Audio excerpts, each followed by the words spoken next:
하나님 말씀 출애굽기 6장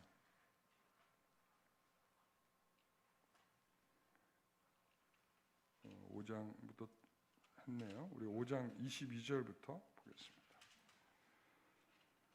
출애굽기 5장 22절부터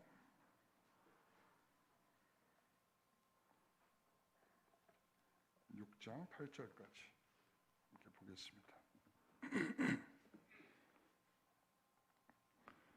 우리 한 절씩 읽겠습니다. 모세가 여호와께 돌아와서 아뢰되 주여 어찌하여 이 백성이 학대를 당하게 하셨나이까? 어찌하여 나를 보내셨나이까?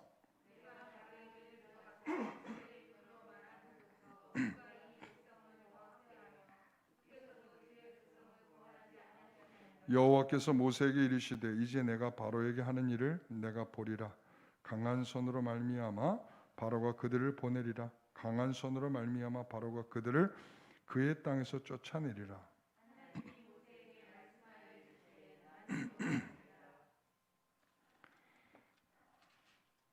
내가 아브라함과 이삭과 야곱에게 전능의 하나님으로 나타났으나 나의 이름을 여호와로는 그들에게 알리지 아니하였고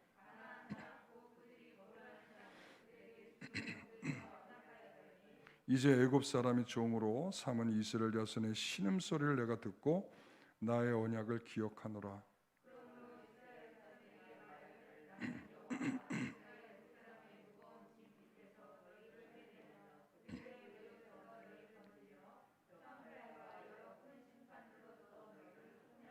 너희를 내 백성으로 삼고 나는 너희의 하나님이 되리니 나는 애굽 사람의 무거운 짐 밑에서 너희를 빼낸 너희의 하나님 여호와인 줄 너희가 알지라.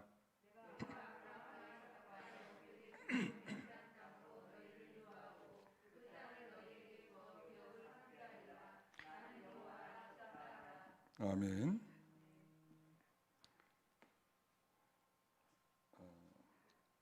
오늘 함께 나눌 말씀의 제목 보다 더 큰 하나님의 계획을 보라 라고 하는 제목으로 말씀을 함께 보도록 하겠습니다. 우리가 먼 미래를 보지 못하는 사람을 가리켜 근시안이라 이렇게 이야기합니다. 그러니까 우리가 바둑을 두는 경우를 보면 우리가 그 앞에 있는 거 그거 한 집 먹거나 하나를 따기 위해서 한 수를 놓는 것이 아니라 이 단수가 높은 사람일수록 네다섯 수를 다 내다보고 한 수를 딱 넣는 거예요. 그래서 그 한 수를 잘 놓았을 때 영화 제목도 있죠. 신의 한 수다. 그러니까 신의 한 수. 그러니까 그 한 수를 딱 둬서 앞으로 네다섯 수의 미래의 결과를 아주 멋지게 볼 수 있도록 하는 것. 이게 사실 우리에게 필요한데 신자에게 있어서는 지금 현실보다 지금 한 수를 딱 둬서 지금 이걸 먹을까 못 먹을까 이거 과연 이걸 통해서 내가 한 집을 더 짓냐 못 짓냐 그런 수준이 아니라 좀 더 멀리 보면서 하나님께서 우리에게 주신 더 큰 그 계획들을 볼 수 있는 것이 우리에게 필요한 일이라 이렇게 생각이 듭니다. 하나님께서 이전에 오늘 3절에 있는 말씀을 한번 보면 이렇게 말하죠. 내가 아브라함과 이삭과 야곱에게 전능의 하나님으로 나타났으나 나의 이름을 여호와로는 그들에게 알리지 아니하였다 이랬습니다. 그러니까 아브라함과 이삭과 야곱에게는 전능의 하나님이셨다. 이 전능한 하나님이시라고 하는 것은 하나님께서 풍성하게 부어주시는 하나님이다.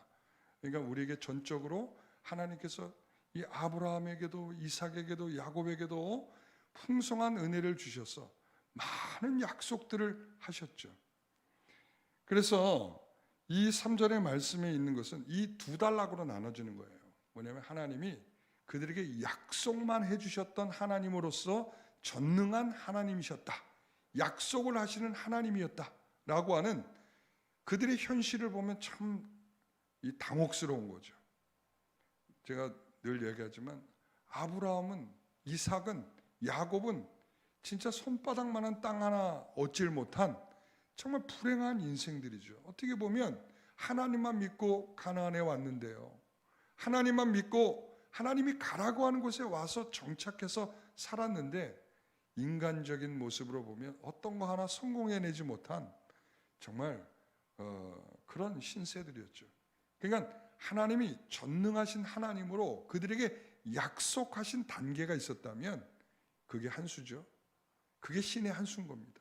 하나님께서 그 약속을 한 수를 두시고 먼 미래에 네다섯 수 떨어진 앞으로 400년이 지나서 그들에게 어떤 일이 벌어질지의 첫 시작으로 하나님께서 아브라함에게, 이삭에게, 야곱에게 그런 약속을 주셨죠.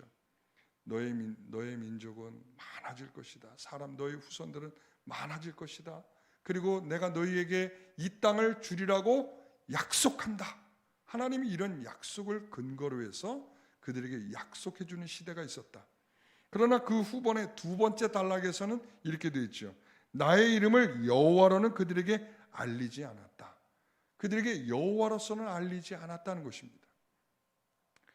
여러분, 우리가 출애굽기를 보면서 계속적으로 반복적으로 나오는 문장 중에 하나가 뭐냐면 내가 여호와인 줄 알리라 이거죠. 하나님께서는 여기에서 이 10가지 재앙, 이 애굽으로부터 탈출하기 전까지 10가지의 재앙을 내리시면서 하나님께서 그들에게 설명하는 건 뭐냐면 내가 여호와다 이거예요. 다시 말하면 아브라함과 이삭과 야곱에게는 여호와라고 하는 사실을 알려주지 않았는데 지금 이 출애굽 직전에 있는 애굽으로부터 탈출하기 전에 있는 이들에게 있어서는 하나님이 그들에게 이제는 여호와다, 내가 여호와다, 내가 여호와다 라고 하는 사실을 그들에게 알려주시려고 하는 것을 볼 수 있습니다. 여러분, 이것은 하나님은 아브라함과 이삭과 야곱에게는 전능하신 하나님이셨다고 약속을 하고 있어요. 그것이 하나님께서 인류에 대한 목적과 이유를 시작하는 내용이죠. 뭐냐면 타락한 인생이잖아요. 이 아담이 타락한 이후에 이 타락한 세상이란 말이에요. 우리가 창세기에서 봤잖아요. 이 아담이 타락한 이후에 가인과 아벨이 가인은 아벨을 죽이고 그리고 노아 시대에는 모든 사람들이 죄를 범하여서 누구 하나 건질 만한 사람이 없는 그런 시대에 하나님이 물로 밖에는 심판할 것이 없는 그런 시대를 겪어내면서 사람들이 타락한 인생이 이런 길밖에 갈 수 없구나 라고 하는 그런 인류의 모든 숙제와 같은 그런 일들 속에서 하나님께서는 아브라함과 이삭과 야곱이 이제 하나님이 주실 중요한 결과의 시작의 한 수로서 인류의 구원의 시작을 거기에 두고 있다는 것을 우리가 알 수 있습니다. 그래서 그렇게 모든 존재의 주인이시며 그리고 하나님은 언제나 어디서나 하나님으로서 계시고 계시다는 사실을 지금 이제 출애굽하는 이들에게 그것을 보여주시고 드러내시고 나타내셔서 내가 여호와다라는 것을 확실하게 보여주시는 것이 목적이라는 것을 알 수 있습니다. 그런데 좀 전에 우리가 5장을 읽었죠. 22절, 23절에 뭐라고 그랬어요? 다시 잠깐 보면 모세가 여호와께 돌아와서 아뢰되 주여 어찌하여 이 백성이 학대를 당하게 하셨나이까? 어찌하여 나를 보내셨나이까? 내가 바로에게 들어가서 주의 이름으로 말한 후로부터 그가 이 백성을 더 학대하며 주께서도 주의 백성을 구원하지 아니하시나이다. 지금 모세는 하나님께 이렇게 말씀드리는 거죠. 하나님, 이스라엘 백성들을 구원하러 저를 여기 보내셨잖아요. 저에게 이런저런 재주도 주시고 또 하나님이 나와 함께 한다는 증거도 주시고 하나님이 누구냐라고 하는 사실에 대하여 스스로 계시는 분이다라고 하는 참된 증거도 제게 주셨잖아요. 그런데 목적이 분명한데 이스라엘 백성들을 구원하기 위해서 저를 이 애굽으로 보내신 것이 너무도 분명한데 왜 제가 여기 온 다음부터 이 사람들이 이렇게 어려운 일을 겪게 하십니까? 이거 우리에게 항상 질문이죠. 하나님, 우리를 왜 예수를 믿게 해놓고 예수를 믿은 다음부터 우리는 더 잘 풀리고 우리가 원하는 거 탁탁 되고, 우리 아이들 같으면 시험 보면 다 합격하고, 그리고 너무나 지혜로워져서 공부가 머릿속에 쑥쑥 들어와서 문제만 보면 이 답이 탁탁 나오고 이래야 되는데 그렇지 못한 현실이죠. 아니, 예수 믿고 달라진 거 있다면, 우리가 예수 믿고 뭐가 좀 새로워진 거 있다면 그게 뭡니까? 라는 질문을 던지는 거죠. 지금 모세도 그런 질문을 지금 하고 있는 거예요. 하나님, 내가 와서 낮은 게 뭡니까? 하나님이 구원하겠다고 날 이곳에 보냈는데 도대체 달라진 게 뭡니까? 오히려 이들은 더 힘든 일을 겪으면서, 전에는 재료라도 주고 물건을 만들려고 그랬는데 이제는 재료도 안 주고 물건을 만들려고 하니 이거 도대체 어떻게 견뎌낼 수 있는 일이겠습니까? 신자의 현실은 항상 이런 현실 앞에 놓이게 되는 것 같습니다. 하나님을 믿고, 그리고 하나님을 믿는 자로서 세상에 살려고 하면 항상 이런 충돌을 맞이하게 되는 것 같아요. 하나님을 믿었으면 더 잘되고 승승장구하고 날마다 정말 우리가 원하는 그 어느 수준에 자꾸 도달을 해야 되는데, 그게 아니라 뭔가가 자꾸 막히고, 뭔가 자꾸 손해를 보는 것 같고, 뭔가를 자꾸 피해를 입는 것 같고 이렇단 말이죠. 여러분, 신자의 현실은 세상의 흐름과 다릅니다. 신자의 질서는 세상의 질서와 다릅니다. 하나님을 믿고 나면 하나님을 믿는 자의 질서가 무엇인지를 알게 되죠. 사도 바울이 그렇게 말하죠. 땅의 것이 아니라 위의 것이다, 이렇게 말하죠. 우리는 땅의 것이 아니라 위의 것이다. 우리는 이 땅을 밟고 살고 있지만 하늘의 시민권을 갖고 있는 사람이다. 이 세상의 흐름은 위의 것이 아니라 뭐예요? 땅의 것이죠.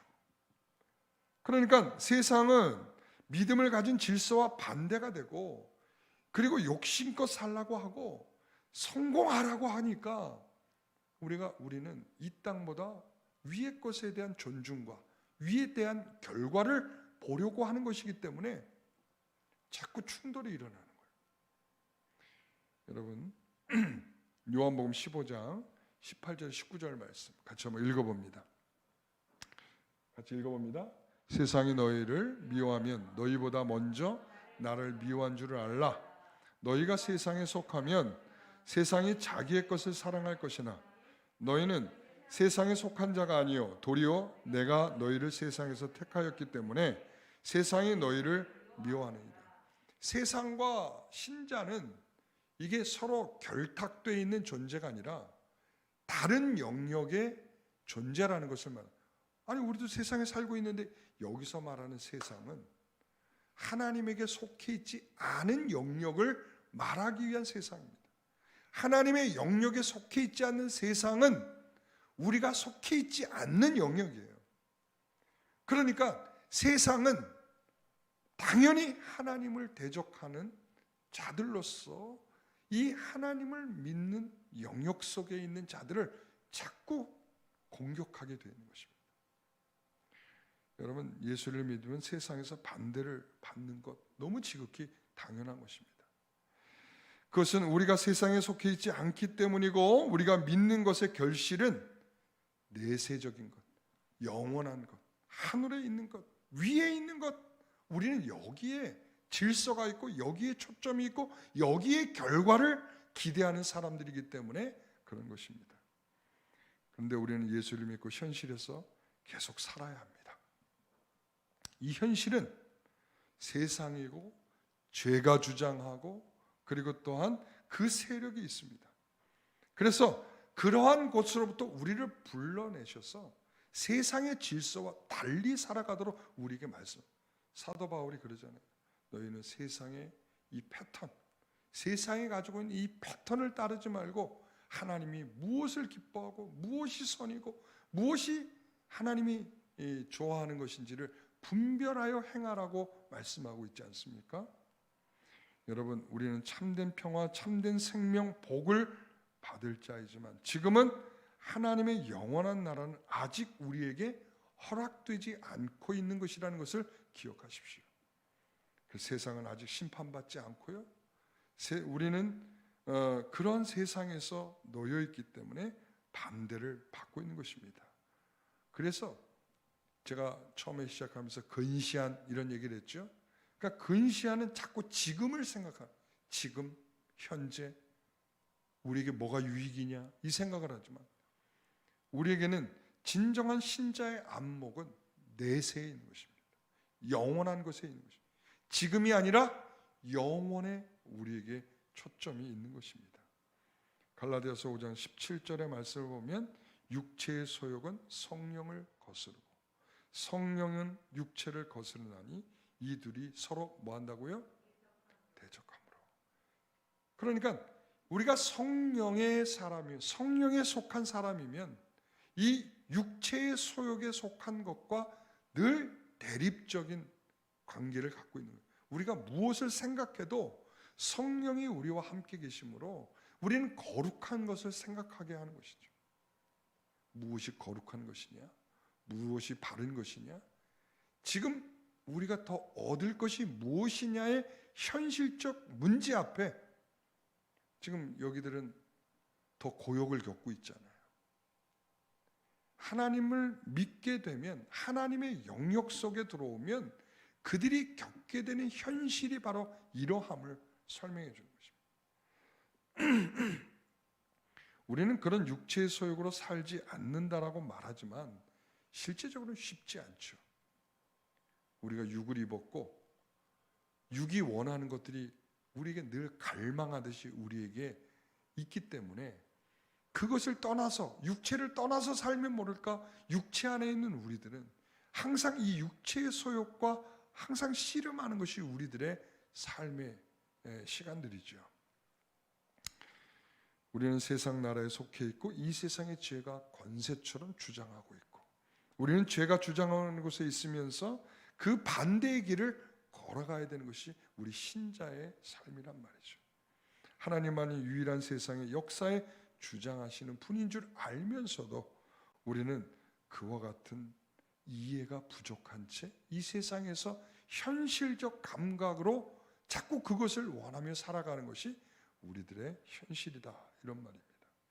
그래서 우리가 가진 신앙이 참이며 세상은 죄악된 것으로 틀렸다, 우리가 이것을 입증하는 것이 우리의 어떻게 보면 신자의 목적이란 말이죠. 그래서 아직 하나님의 약속들은 실현되지 않고 약속으로 기다려야 하며 믿음으로 우리는 그것을 소유한 것으로 살아가는 것, 이것이 신자란 말씀이죠. 자, 세상 나라는 아직 자기의 힘을 소유하고 있습니다. 그렇기 때문에 우리는 항상 부딪힘이 있는 거예요.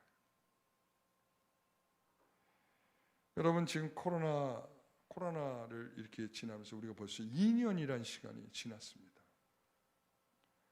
그러면서 우리가 많이 들었던 말 중에 하나는 뭐냐면 교회발이라는 것이에요. 교회발. 맨 처음부터 신천지가 너무 이게 크게 터뜨리다 보니까 그때부터 나왔던 말이 교회발이에요. 우리가 처음에 시작된 곳이 어디였죠? 중국 어디였죠? 응? 우한이었죠. 그때 참 재미난 건 뭐냐면 사람들이 이렇게 말했어요. 우한이란 말 쓰지 말자 그랬어요. 이 코로나가 우한으로부터 시작됐다는 말, 이거 쓰지 말자. 자꾸 이렇게 얘기했어요. 그런데 또 반대로 이런 말들, 교회발이란 말은 자꾸 빈번하게 나왔어요. 아니, 실제적인 근원에 대해서는 거기서 출발지라고 말하지 말자, 이렇게 얘기해 놓고서는, 그리고서는 계속 매스컴에서는 교회발. 나는 지금도 사라진 줄 알았더니 얼마 전에 YTN에서 또 얘기하더라고요. 교회발, 집단 감염, 이렇게 표현하더라고요.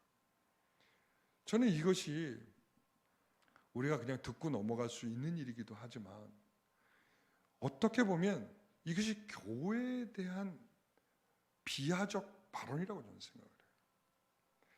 이것이 점차적으로 사람들에게 인식화되면서 나타난 게 뭐냐면 교회에 가면 뭐가 걸린다? 코로나 걸린다.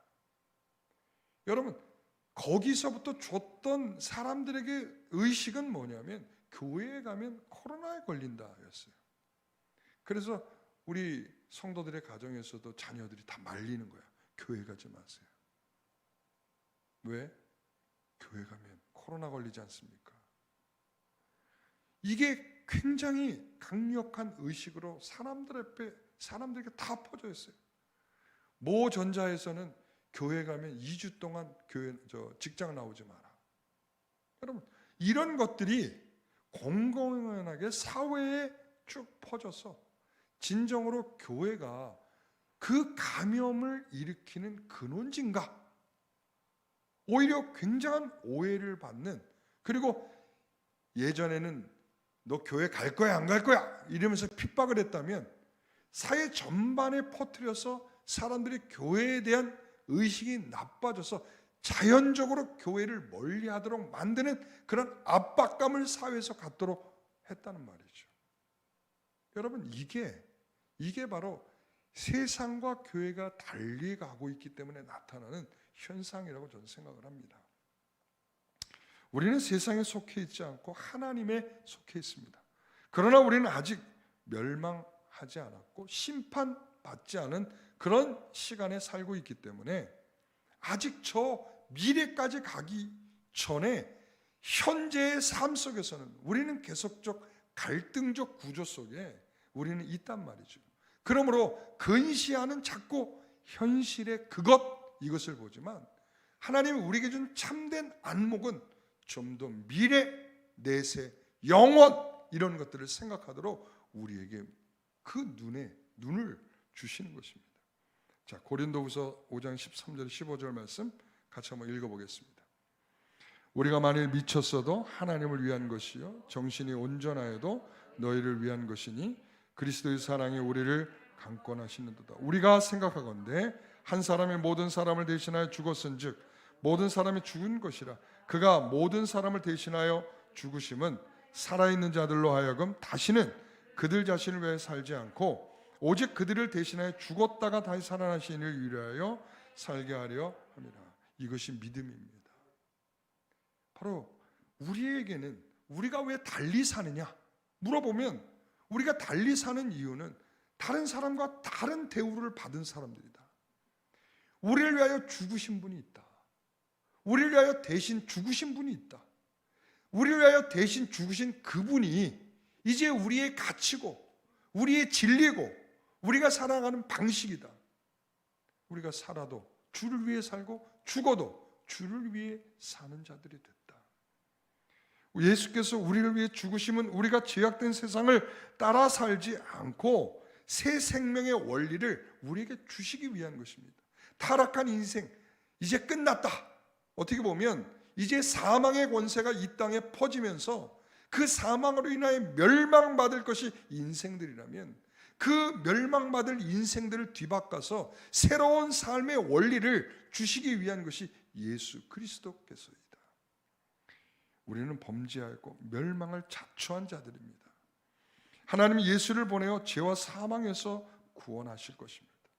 처음 계획하신 창조의 인류를 회복하시는 방편으로 하나님께서는 예수 그리스도를 이 땅에 보내신 것입니다. 그래서 이스라엘의 구원은 이제 아브라함과 이삭과 야곱에게는 전능의 하나님으로 나타나셨으나 자, 이제는 여호와인 줄 알게 하시기 위한 시대로서 이 말은 뭐냐면 하나님께서만 구원의 하나님이시다. 하나님이 약속하신 그것을 400년 전에 약속하신 것을 이제 구원으로서 이루시는 하나님이 이제는 너희들의 하나님이시다. 즉 그 말을 하시려는 거예요. 그래서 예수 그리스도를 보내어 우리 각 개인을 구원하시려는 것이면서도 더 크게 보면 온 세상과 역사의 주권자이시며 통치자로서 처음 목적하신 것을 이루기 위한 개입을 하신 거다.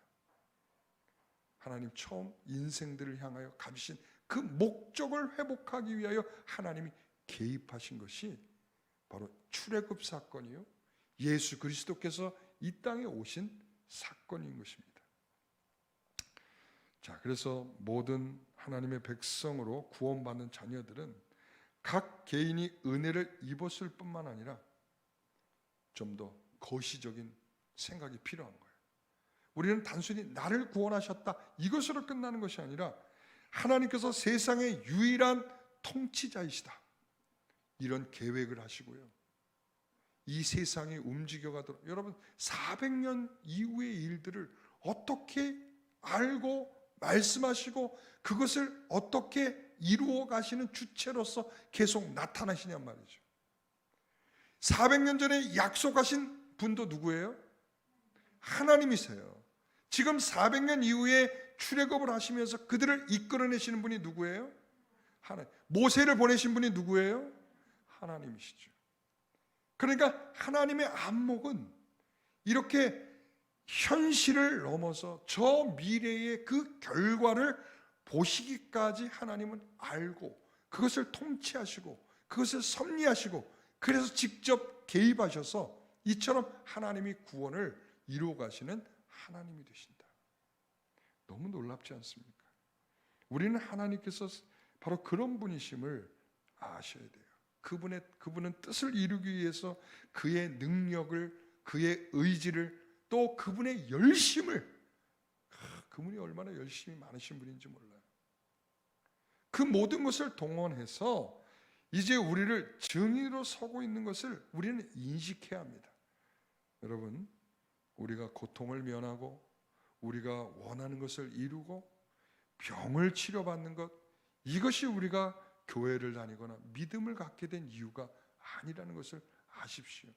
얼마나 멋지고 얼마나 위대하고 얼마나 큰 그 하나님의 그림에 나는 거기에 하나로서 사용되고 있다는 것만으로도 굉장히 크고 가슴이 뛰는 일 아니겠습니까? 우리는 정말 아무것도 아닌 존재 아니겠습니까? 수십억 중에 한 명이에요. 그런데 그 가운데 하나님은 우리의 그 인류의 역사를 동원해서 하나님은 나라는 인생을 이 자리에, 이곳에, 이 시대에 나를 두셔서 하나님이 사용하신단 말이죠. 나 하나 형통한 것으로 존재하는 것이 아니라 내가 사는 이 시대에, 내가 서 있는 이 시대에 하나님이 나를 부르셨고 나를 그렇게 사용하신다. 바로 그게 모세였고 이스라엘 백성이었고 그 중에 아론이었고 그 중에 여호수아였고 그 중에 여러 가나안에 함께 들어간 이스라엘 백성들이었단 말이죠. 그래서 우리는 구원을 얻는 자에게는, 멸망하는 자들에게나 그리스도는 뭐라고요? 뭘까요? 멸망하는 자나 구원받는 자에게나 그리스도인은 뭐죠?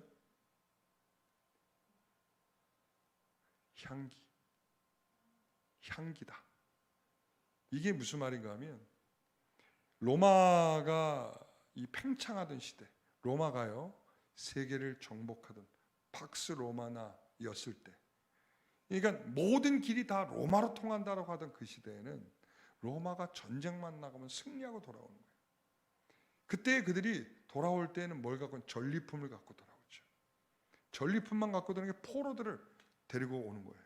왜? 자기네들 노예를 삼으려고. 그런데 그렇게 그들을 잡아가지고 올 때에 그들이 이제 마지막 다 개선하는 마지막 지점에 오면 그 성전과 같은 그들의 신전이 있단 말이죠. 그 신전 앞에서 그 중에 우두머리를 탁 처형을 하는 거예요. 근데 그때에 그 신전 주변에는 뭐가 있냐면 꽃이 만발해 있는 거예요. 그러니까 이 마지막 처형을 당하는 이 사람에게 마지막 그에게 냄새가 어떤 냄새가 나냐면 그 꽃향기가 나는 거예요. 꽃향기는 어떤 것입니까? 아름답고 우리의 기분을 좋게 하고 우리를 평안케 하고 안정을 주고 뭐 여러 가지 그런 기능을 하지 않겠습니까? 그런데 그 죽는 사람에게는 죽음의 냄새가 되는 거죠. 그 향기가. 그렇지 않겠습니까? 그 꽃이 우리에게 우아하게 집에 앉아서 독서를 하며 집에 앉아서 즐거운 TV를 보고 있는데 그 앞에 놓여진 꽃은 우리를 행복하게 해주는 꽃입니다. 아, 좋다. 그러나 마지막 죽음 앞에 놓여서 그 냄새를 맡고 있는 사람에게는 그것은 악취, 죽음의 냄새요.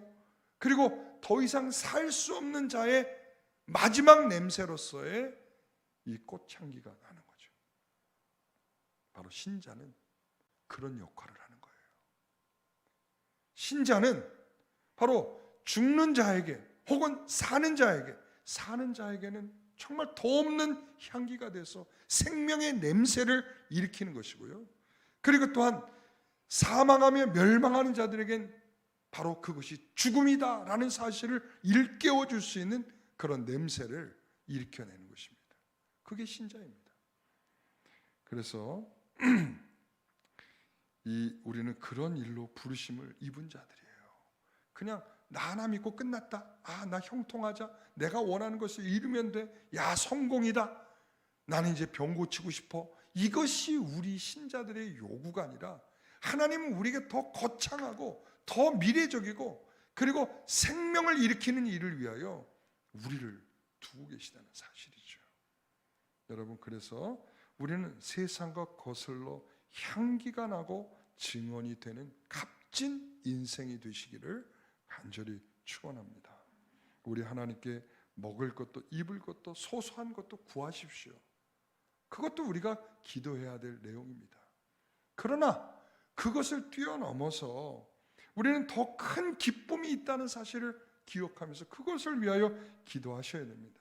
지금 내용은 그것보다 더 큰 의미로서 그분이 뜻을 가지고 있고 자기 아들을 십자가에 매다신 장엄한 하나님의 뜻이 오늘 이 인류에 하나님의 그 온전하심을 위하여 이 세상을 구원하기 위하여 하나님이 그것이 사용되었다는 것을 생각할 때 바로 우리는 개인적인 구원의 그 고수준으로서 있는 것이 아니라 여러분, 나를 통해 하나님이 하나님이 누구이신가를 증언하는 그런 목적을 내게 두고 있다는 사실을 기억하셔야 됩니다. 나를 통해서 하나님 누구이신가를 보이는 역할이에요. 오늘 본문을 마저 읽어보면 이렇습니다. 같이 읽어보겠습니다. 우리 4절부터 가나안 땅 곧 그들이 거류하는 땅을 그들에게 주기로 그들과 언약하였더니 이제 애굽 사람이 종으로 삼은 이스라엘 자손의 신음소리를 내가 듣고 나의 언약을 기억하노라.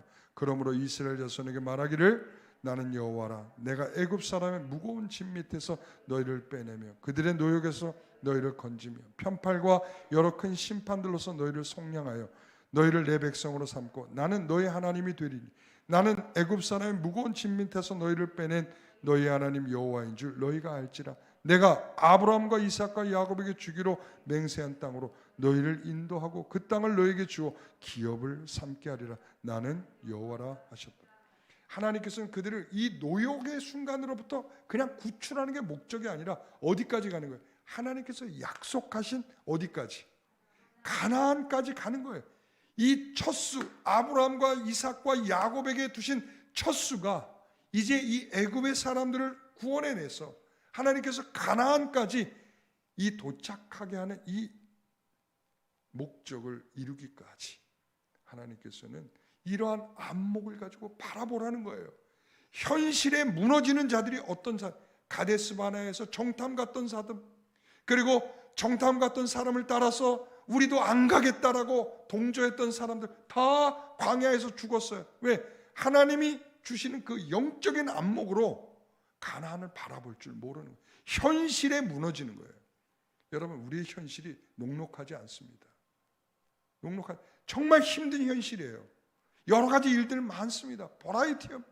정말 우리의 삶 속에서 나타나는 현실은 우리가 감당하기 너무 힘들어서 정말 이 무거운 짐 밑에 깔려 있는 것과 같은 그런 것이 우리들의 현실이죠. 그런 현실을 뚫고서 우리가 좀 더 먼 미래를 바라볼 수 있는 안목, 근시안을 넘어서 미래를 바라볼 수 있는 안목의 자리로 가서 현실을 다시 들여다봐서 그 현실을 극복해낼 수 있는 그런 신자가 되기를 소원합니다.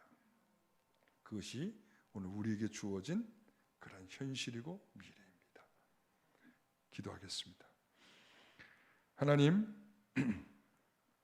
출애굽을 통해 진정한 하나님이 누구이신가를 나타낸 것, 단순히 인권을 해방하는 것이 아니고 처음에 잃어버렸던 인간의 타락을 회복하여 하나님이 의로우시고 자비로우시고 사랑이 많으시며 모든 인류에게 주어진 구원으로 나타나는 은혜를 목표로 하여 그들에게 이와 같은 정말 더 큰 의미의 것을 주고 계시다는 것을 우리는 보았습니다.